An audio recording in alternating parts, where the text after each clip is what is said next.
Hello everyone, my name is Nidhi Arora. And myself Simran Tandon. We both are counseling psychologists at the Bhartiya Neuropsychiatric Hospital and the Hermitage. Emotional pain की series में आज हम बात करने जा रहे हैं कि हम इमोशनल पेन को डील कैसे कर सकते हैं। बट उससे पहले let's have a recap of previous videos. तो इमोशनल पेन का मतलब है कि वेरी स्ट्रॉन्ग अनप्लेजेंट फीलिंग या सफरिंग जिसका ओरिजिन नॉन फिजिकल है। जब कभी बहुत difficult emotions, painful memories, overwhelming situations या एक्सपीरियंसेस को कोई डील नहीं कर सकता तो वो अपनी इमोशनल पेन को फिजिकल पेन में डाइवर्ट कर देता है। मेरे इस दर्द को कोई नहीं समझ पा रहा, मेरे अंदर क्या चल रहा है। इमोशनल पेन को डील करना आसान नहीं होता क्योंकि ना वो दिखती है और ना ही कोई हमारे पास मैजिक फॉर्मूला है उसे ठीक करने का। इमोशनल डिस्ट्रेस यानी मेंटल पेन के कई रीजंस हो सकते हैं, जैसे कि grief, death of a loved one, loss in a business, toxic relationship, separation, divorce, कोई ट्रॉमेटिक पास्ट इंसिडेंट्स, कोई वर्बल या फिजिकल अब्यूज जो मन पर गहरे घाव बनकर छप गए होते हैं। इमोशनल पेन को डील करने के लिए हमारे कॉमन कोपिंग बिहेवियर्स होते हैं, जैसे कि सेल्फ हार्म, अल्कोहल या ड्रग्स, सुसाइड, अपने आप को अकेले कर लेना, अपने आप को अकेले कमरे में रखना या सोशली विड्रॉ कर लेना, किसी से बात ना करना या फिर कंट्रोल करते रहना। और कई बार हमारा बिहेवियर ऑपोजिट हो जाता है, जैसे वायलेंट बिहेवियर, अब्यूजिव हो जाना, अपनी सिचुएशन को अवॉइड कर देना या उससे भाग जाना, इग्नोर कर देना या फिर उसे रिप्रेस कर देना। और कई बार अपनी इमोशनल पेन के चलते हम अपने आप को ही डिसएसोशिएट कर देते हैं। आज हम अपनी इमोशनल पेन को डील करने के लिए कुछ हेल्दी कोपिंग बिहेवियर्स या मैकेनिज्म की बात करेंगे। So the number 1 healthy coping mechanism is crying. ये एक नेचुरल रिस्पॉन्स है जो वाइड ऑफ इमोशंस में आता है, जैसे कि ज़्यादा खुशी और गमी। बट रोना एक अक्सर कमज़ोरी की निशानी मानी जाती है। Please don't fight back with your tears. अपने दर्द को बहने दीजिए।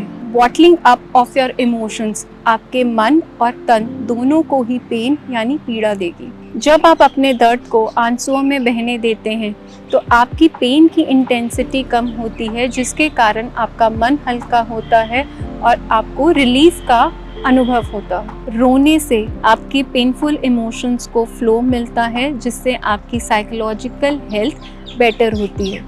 कहीं ना कहीं आप सच को मानने के लिए तैयार होना शुरू हो जाते हैं। Second healthy coping mechanism is stop ruminating. अपने आप को टॉर्चर ना करें उन पेनफुल मेमोरीज के भंवर में अपने आप को फंसाकर।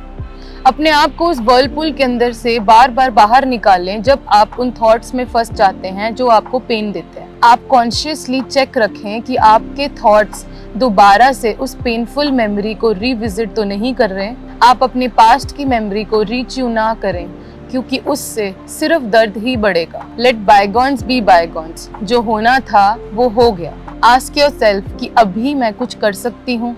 अगर हाँ तो फिर उस पे फोकस करें। तो allow yourself to feel what you feel. Number 3 is check your inner story.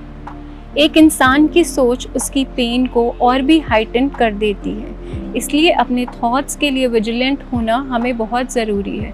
हमें चेक करना होगा कि हम अपने अंदर कौन सी स्टोरी बार बार रिसाइकल कर रहे हैं। जो हम स्टोरी अपने आप को बार बार दोहरा रहे हैं वो स्टोरी विलन स्टोरी है, हेल्पलेस स्टोरी है, विक्टिम स्टोरी है। हमारे अंदर जब ये स्टोरीज चल रही होती हैं तो हमारी सोचें अक्सर ऐसी ही आती हैं कि मैं बेचारी, मेरे साथ कभी कुछ ठीक नहीं होगा, दुनिया का सबसे ज़्यादा दर्द मुझे ही मिला है। जब हमारे अंदर ये स्टोरी चलती है तो हमारी सोचें अक्सर ऐसी ही आती हैं कि life has been unfair to me, मुझे कोई समझता नहीं है, दुनिया का दुख सबसे ज़्यादा मेरी ही झोली में पड़ा है। हमें अपनी इन सोचों के फॉल्स बिलीव्स, अजम्पशंस और जनरलाइजेशन से बचना होगा, क्योंकि अक्सर यही सोचें हमारी पेन को मैग्नीफाई करती हैं। अपने अंदर एक नया बिलीफ सिस्टम हमें लाना होगा कि acceptance is the answer to all my problems today. Next healthy coping mechanism is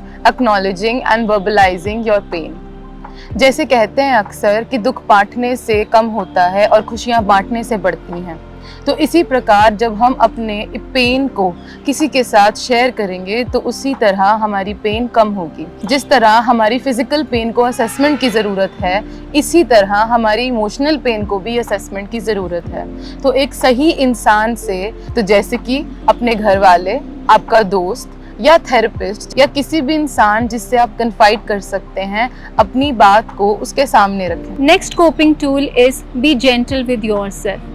जैसे हम अपने आप को छोटी सी छोटी फिजिकल पेन से बचाते हैं कि चाकू ना लग जाए, गरम गरम कुछ हाथ पे ना पड़ जाए, उसी तरह हमें अपने आप को इमोशनल पेन से भी बचाना होगा। खुद को क्रिटिकल रिमार्क्स देना, ब्लेम करना बंद करना होगा। सेल्फ पिटी के विशियस साइकिल से जाने से बचना होगा। We have to be kind and compassionate towards ourselves. हमें अपने आप का ही बेस्ट फ्रेंड बनना होगा। जैसे हम एक छोटे बच्चे की केयर करते हैं, उसी तरह हमें अपनी भी नर्चरिंग का ध्यान रखना होगा।